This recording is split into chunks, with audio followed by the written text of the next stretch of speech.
Group synergy, leading profitable innovations. Let's now listen to Mr. Balaji, who is going to elaborate on the topic further. After having understood that there are a lot of parameters that influence a buying process, it is the ability of a salesman to identify these parameters as quickly as possible and address them to make the customer close the sale as fast as possible. Now, if we are looking at the various parameters, one important thing that comes to the mind is how do we evaluate a salesperson's ability? Most of the time, we evaluate the ability of a salesperson by the volumes that he has achieved, by the targets that he achieves. But this kind of evaluation only tells us the history of the salesman. It does not guarantee what he is going to produce from tomorrow on. So if we need to understand the future of the salesperson or the future ability of a salesperson, the thing that is important to understand is how many satisfied customers does he have in his list. Now let's look at an analogy to understand this better.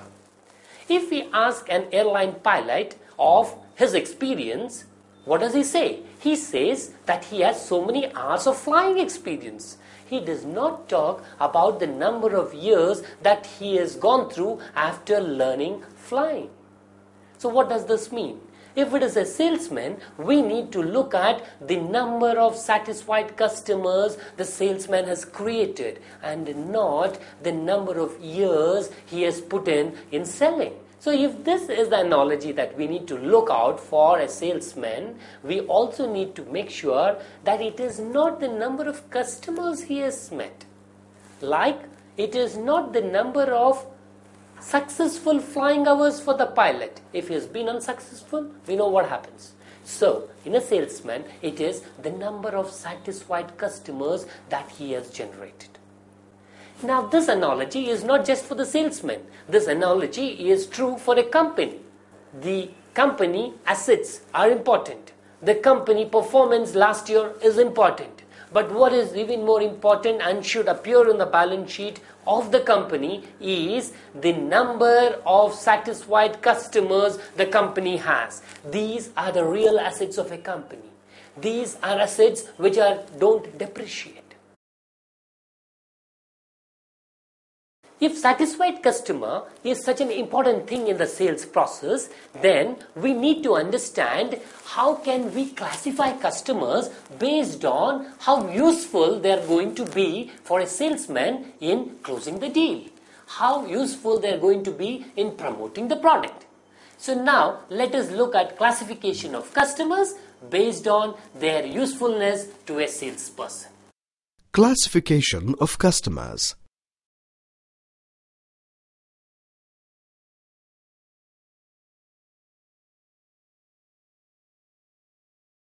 The first type of customer we could call is a standalone customer.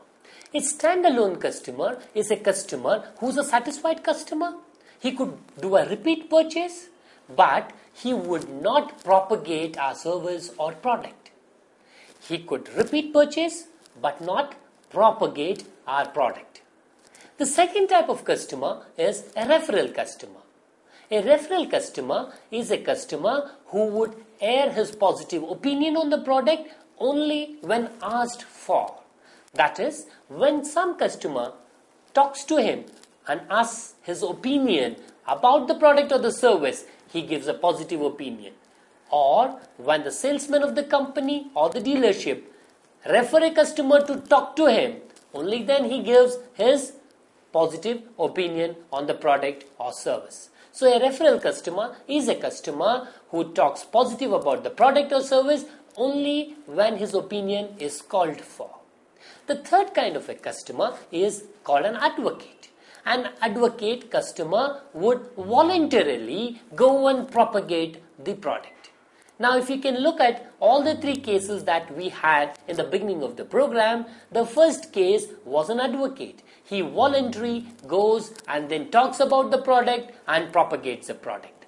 The second is a referral customer, where when Mr. Shivani asked Mr. Ramani about his opinion and what he could do, he went ahead and then talked about Dr. Batra. The third is again an advocate. When Ashwini came to know about Seema, she went and then propagated about Das Electronics. So this is the three different kinds of classification of a customer based on how useful a customer could be for a salesman. Above all the three, there is one more classification which is higher to all these three. These are called mentors. Now a mentor is somebody who would want to interact with the company, involve himself with the company to upgrade the product or service or give a suggestion. He would love to work in tandem with the company to improve the product, the service or propagate the product. In any situation, these four types of customers are very, very important for a salesman and the company to help in promoting the product or the service. When we look at standalone customers, one thing is clear. They might do a repeat purchase, but they are not helping the salesman or the company in promoting the product or the service. So, in our discussions from now, we will look at referral customers, advocates and mentors, and then see how each one of them is going to help us and support us in promoting the product or the service. Referral, advocate, mentor, RAM. The RAM customers are generated mainly by three different ways. One, by experiencing the product. Two, by owning the product. And three, by having an awareness of the product or the service. These three ways of creating the referrals, advocates or mentors is very important for the salesman to focus. We have seen that advocates need not own our product, like Mr. Khosla. Now Mr. Khosla does not own a Toyota Innova, but he still advocates and propagates.